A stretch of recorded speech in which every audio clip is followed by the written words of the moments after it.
شیخ صاحب یہ IMF کی رپورٹ پہ اور جس پہ یہ کہہ رہا ہے کہ جناب کرپشن جو ہے سب سے بڑا ایشو ہے پاکستان کا اور بیڈ گورننس، 2 ایشوز جو ریز کیے اور یہاں پہ ڈراسٹک سرجری کی ضرورت ہے. Do you agree with this? Then we can move on to بالکل آئی ایگری ود دس. نہیں بالکل آئی ایگری ود دس. اور میں یہ سمجھتا ہوں کہ پاکستان تحریک انصاف نے ہمیشہ کرپشن کے خلاف ہی آواز اٹھائی ہے. عمران خان صاحب کا مین نیریٹو جس پہ انہوں نے تمام لوگوں کو شکست دی تبدیلی کے بعد وہ کرپشن ہی تھا اور کرپشن کے خلاف انہوں نے آواز اٹھائی. آپ یہ دیکھیں 5.3 ٹریلین کا آپ نے ذکر کیا IMF کی رپورٹ کے حوالے سے، مگر اس میں جب وہ اس کی وضاحت کرتے ہیں تو وہ کہتے ہیں بظاہر یہ رقم جو ہے وہ بڑی لگتی ہے مگر اصل جو نظامی بدعنوانی کا یہ صرف ایک چھوٹا سا حصہ ہے. رانا صاحب this is what they are seeing. اور اس میں وہ جو وجوہات بتا رہے ہیں جس کی وجہ سے یہ کچھ ہو رہا ہے اس میں انہوں نے کہا، اور آپ کو پتا یہ صرف 2023 سے 2024 تک کا انہوں نے بتایا وجوہات مین جو انہوں نے بتائی ہیں. جی سر، جو مین انہوں نے وجوہات بتائی ہیں یہ آپ کے ویورز کو پتا ہونا چاہیے کیونکہ 180+ صفحوں کی رپورٹ ہے، کم لوگ پڑھتے ہیں. مین وجوہات میں انہوں نے کہا مہنگی سرکاری خریداری. یہ میں آپ کو پہلے پوائنٹ اس کی بتا رہا ہوں. مہنگی سرکاری خریداری، ٹیکس چوری، قیمتوں میں ہیر پھیر، قرضوں کی غلط تقسیم. یہ بدعنوانی جو ہے ہمارے نظام حکومت کے روزمرہ امور میں رچ بس گئی ہے. This is what they are seeing. یہ کون کہہ رہا ہے؟ IMF کہہ رہا ہے. پھر انہوں نے کہا کہ دوسرا جو ان کا پوائنٹ ہے اس رپورٹ میں، وہ کہتے ہیں ریاست کی معیشت پر گرفت جو ہے وہ ترقی پذیر ممالک کے مقابلے میں بھی کے لیے بھی غیر معمولی ہے. اور اس کی وہ وجوہات بھی بتاتے ہیں. وہ بتاتے ہیں کہ دنیا میں ایسی بڑی کم معیشتیں ہیں جہاں حکومت آدھے معاشی اثاثوں پہ قبضہ کر کے بیٹھی ہوئی ہے. This is what they are seeing. اور اس سے ہوتا کیا ہے اس کی وضاحت میں آپ کو چلا جاؤں کہ نجی شعبے میں کے لیے جگہ ہی نہیں بچتی ہے.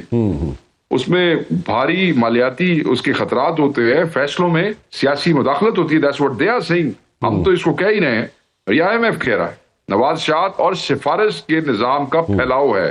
This is what they have written. اور جو اس کا تیسرا نقطہ مین جو ہے 10 نقطوں میں ہے بیسیکلی اس کا جو تیسرا نقطہ، میں صرف تیسرے کے بعد وہ آپ کے اگلے سوال پہ آ جاؤں گا، یہ تو پھر لمبا اسی پہ ہو جائے گا پروگرام. وہ کہہ رہے ہیں سرکاری اداروں کو ٹینڈرز میں قانونی طور پر خود جیت ہو جاتی ہے.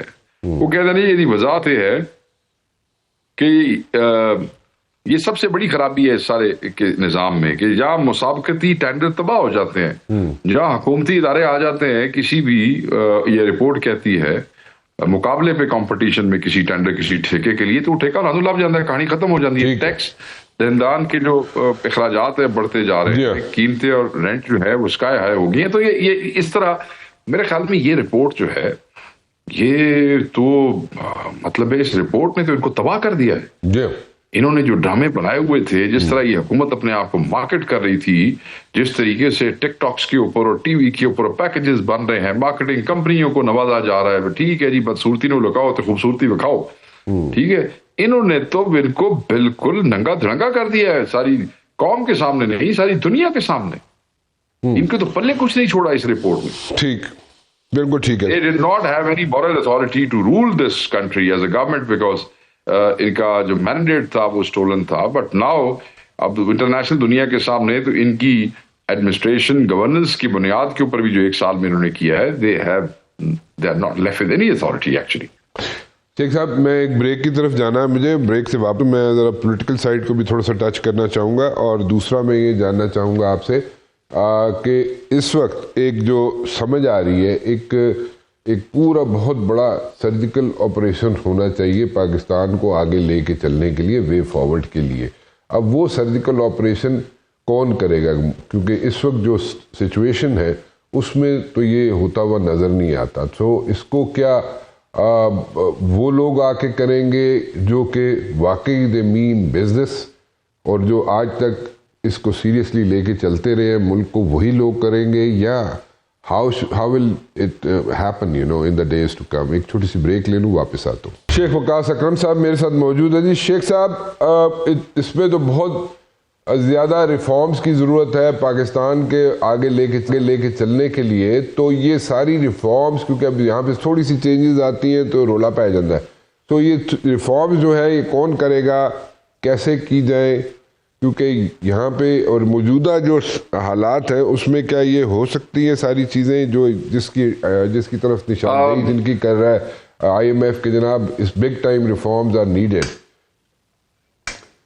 راجہ صاحب بات یہ ہے کہ آپ کا میں سوال سمجھ گیا ہوں، آپ جو جواب لینا چاہتے ہیں نہیں، میں کوئی جواب نہیں لینا چاہتا، آپ اپنی مرضی سے جواب دیں۔ اچھا، بڑی مہربانی آپ کی۔ بات یہ ہے سر کہ ابھی یہ میٹر نہیں کر رہا، وہ کہتے ہیں کہ جب کوئی سرجیکل آپریشن کا آپ نے ٹرم استعمال کیا وہ کرنا ہے، تو سرجیکل آپریشن کون کرے گا، کیسے کرے گا، یہ تو بعد کی بات ہے۔ سرجیکل آپریشن کرنے کے لیے مریض کی حالت بھی دیکھ لینی چاہیے کہ کیا وہ کوئی سرجیکل آپریشن سروائیو کر سکتا ہے۔ سرجیکل آپریشن کیے تو اس لیے جاتے ہیں کہ مریض جو ہے وہ ٹھیک ہو جائے، مگر کئی دفعہ سرجیکل آپریشن کرنے سے پہلے ڈاکٹر کہتے ہیں کہ مریض نو کھواؤ پیاؤ، اگر انہوں کو شوگر رہتی دی وہ کنٹرول کر لو، اگر بلڈ پریشر جڑا ہے وہ بیلنس ہونا چاہیے۔ تو کھوایا پیا سے جا رہے ہیں شیخ صاحب، بہت کھوایا پیا گیا ہے۔ سن لیں ذرا، تو سن لیں سر، 2023 میں 2024 میں 5.3 ٹریلین کی کرپشن ہوگی، اور کتنا کھوایا پیا جائے۔ اب میں اس کے بعد آپ نے یہ دیکھنا ہے کہ اب یہ اگر سرجیکل آپریشن کرنا ہے تو پھر یہ کس نے کرنا ہے، اور یہ سرجیکل آپریشن ڈیموکریسیز کے اندر، ملکوں کے اندر سیاسی حکومتیں کرتی ہیں، اور وہ سیاسی حکومتیں جو اصل میں حقیقی نمائندہ ہوں اور جنہوں نے ووٹ لیے ہوں، جن پہ قوم کو ٹرسٹ ہو۔ دیکھیں، فوج جب لڑتی ہے جنگ ہندوستان سے لڑتی ہے، یا ہماری ایئر فورس جب ان کی مجی ٹھوک کے آتی ہے، تو ساری قوم پیچھے کھڑی ہوتی ہے، اور اس سے ہمارے جوانوں کو، ہماری فوج کو، ایئر فورس کو کانفیڈنس ملتا ہے، اور اس سے ان کی دلیری، ان کی ہمت، جب پتہ ہو نا قوم پیچھے کھلوتی ہے، بندہ ویسے ہی بندے کا سینہ چوڑا ہو جاتا ہے۔ اسی طریقے سے جس حکومت کو قوم کا، عوام کا کانفیڈنس حاصل نہ ہو، وہ بھی ٹکا ٹوکری ہوتی ہے۔ جس حکومت کے پیچھے عوام کھڑی ہو اور لوگ کھڑے ہوں جنہوں نے اس کو ووٹ دی ہوں، ان کا کانفیڈنس ہو ان کے ساتھ، وہ سرجیکل آپریشن ہو یا کوئی ایلی یا ہومیوپیتھک علاج ہو، جو بھی علاج ہو، جس طریقے کا علاج ہو، دیسی ہو، وہ وہی کر سکتے ہیں جو حقیقی نمائندے ہوتے ہیں اور جن کے پیچھے عوام کھڑی ہوتی ہے۔ اس کے علاوہ کوئی بھی نہیں، اور وہ اس ملک میں صرف پاکستان تحریک انصاف ہے۔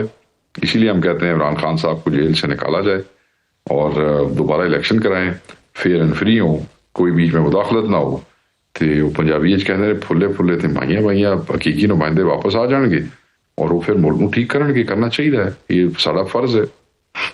اچھا، I have a question. Question is related to KPK.